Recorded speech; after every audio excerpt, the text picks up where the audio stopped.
Hey guys, I wanted to talk over the G Pro Hero slash G203 slash G102 slash G304 slash G305 shape a little bit. This is a G Pro Hero, um, and essentially just wanted to discuss how I overcame my difficulty interacting with this shape and found actually a reasonably comfortable way to use it that performed very well. Um, So my primary issue with this shape has always been that it's got quite a wide and relatively flat top. Like I know that there's a curve here, but if you compare it to like the ZA12 or something, let me show you actually. Right? Like it's so much flatter basically. It's not even funny. And what that does is if I try to grip the mouse basically with my knuckles across the top of the shape the way that I would like an asymmetrical tilted mouse. My pinky finger is just out here floating in the breeze, and it's not even close to having anything to rest on. And not only that, but my wrist really wants to tilt this way. But having a little bit of wrist tilt with this wide of a hump like this, especially if I push it into the right side of my hand to get my pinky in contact with it better, it's not comfortable and it ruins the performance of the mouse. So I ended up having to like do this weird kind of slightly crooked grip like this originally to try and use the shape before, and it didn't play very well, and it still wasn't that comfortable. And I was like, why would you ever use this mouse? And by the way, it's much too small for me. Um, so when I tried it again recently, what I found is that if I essentially abandon entirely the idea of trying to actually have my knuckles rest on top of the mouse's hump like this, and I just go full send into like a very tilted kind of a grip this way, it actually works out fairly well. Like you can see that there's a massive gap um, between the top of the mouse and my index and middle knuckles.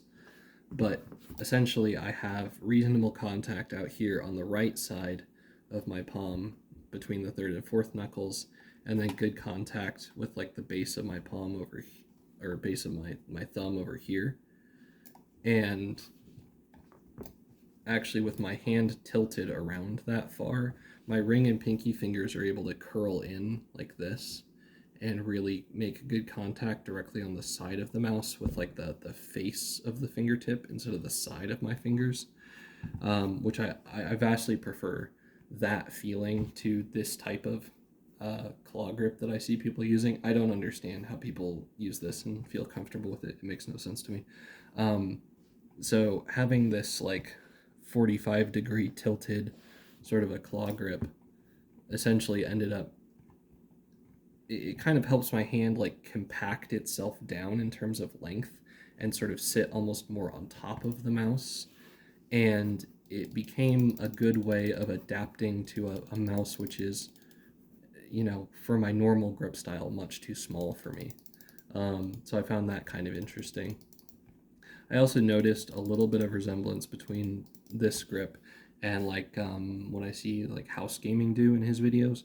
So I guess that makes sense why, despite having a similar hand size to me, he's more inclined towards smaller mice. And he says he really enjoys the Xtrfy M42 and the Viper Mini, like mice in that size category. And to me, it's just like I don't. They seem minuscule, and I don't know if even with this grip if I could really use them comfortably, but I'd be at least able to take a stab at it, trying this very sort of tilted claw grip. Like it's somewhere between like just a tilted claw grip and more of like a tilted pincer claw grip. But anyway, and yeah, and overall, once I adapted my grip to suit this mouse better, I found myself performing quite well. Even like this isn't modified at all. It's stock Logitech skates and still pretty heavy, especially towards the back, especially for a mouse this small, and especially one which doesn't, like, objectively speaking, has nothing back here, which is serving any functional purpose. Like, there's no buttons, there's no battery, there's no reason that this mouse should be this back heavy, but it is. I don't know. And anyway, despite that, somehow, once I got worked over into this grip, I was playing very well with it. I had set a bunch of high scores in aim lab, and yeah, like, just overall was really surprised by how well I played with this mouse.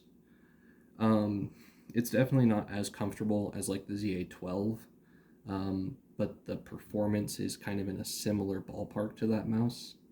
And given that you can pick up one of these with the hero sensor used for, $35, or you could get a G305 if you'd rather go that route. Um, and actually the build quality on this copy is really good. Like, there's no looseness or rattle in the thumb buttons at all. The scroll click's a nice weight. The scroll wheel action is fairly good. The main clicks are, I mean, again, they're a little bit light, as this shape tends to be, but other than that, they have nice tactility to them, and they're very crisp.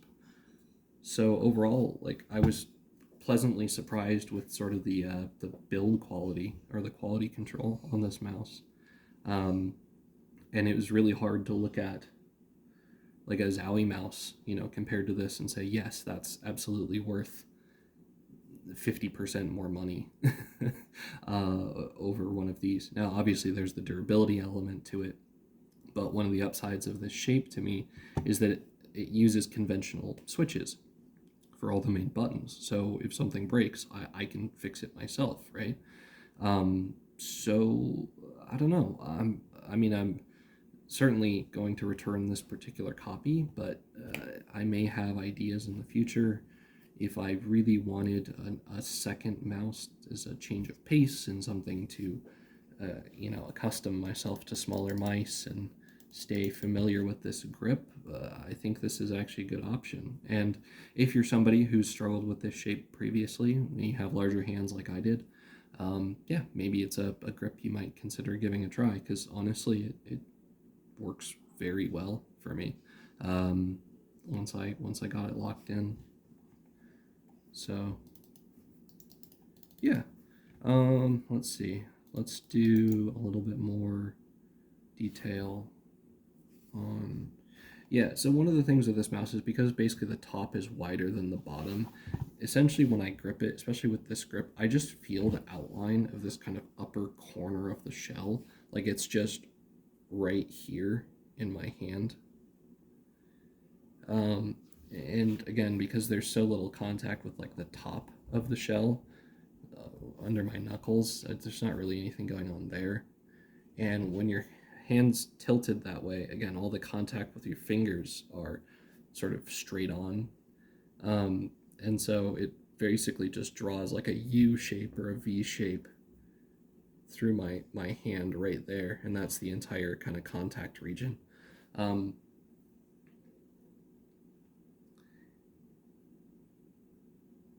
So it's weird in the sense that like there's not that much to describe other than that about how I interact with the shape, and certainly there's an argument to be said that essentially the use of this style of grip is basically just a way of trying to hang on to a mouse while completely ignoring almost every aspect of the shape of it. Like it's just a way to circumvent any contact with the hump other than kind of a bare minimum solid squeeze on the sides. And then other than that, you're literally just touching the mouse with your fingertips, which are all curled around to make sure that they can be flush against the sides of it. So like even on the ZA, like I'm still not touching with my index and middle knuckles with this grip, despite it being a rear humped mouse. So I guess that's the other side of it, is to say, that this is a grip which has some potential value in terms of being vaguely universal, in that you can kind of ignore the actual shape of the mouse and then continue using this grip. But I suppose if you're interested in making, review content or discussing the mouse's shape with other people, it's not really a great grip as a result, because it's like, well, everything feels the same. There's just a little bit of an outline of a shape pressed against one particular line in my palm. Like I can do the same thing on the outset, and it's just, okay, cool. Here you go. I'm using the same grip. There's still no contact here. There's no contact anywhere in here. It's contact here, and then my fingertips. So it's like, it's just a way of gripping a mouse which totally almost ignores shape from the equation. The only limiting factor to this is mice where the thumb buttons are not tall enough or far enough back on the shell to accommodate this grip comfortably. So yeah, anyway, I think that's basically all I wanted to say about this shape and sort of my interaction with it. um,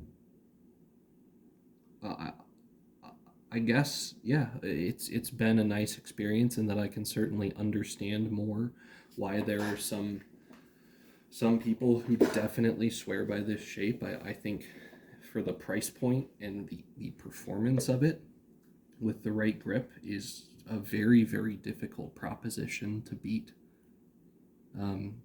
And the fact that it plays this well with a mouse that's this heavy despite being fairly small is quite impressive. So, cool.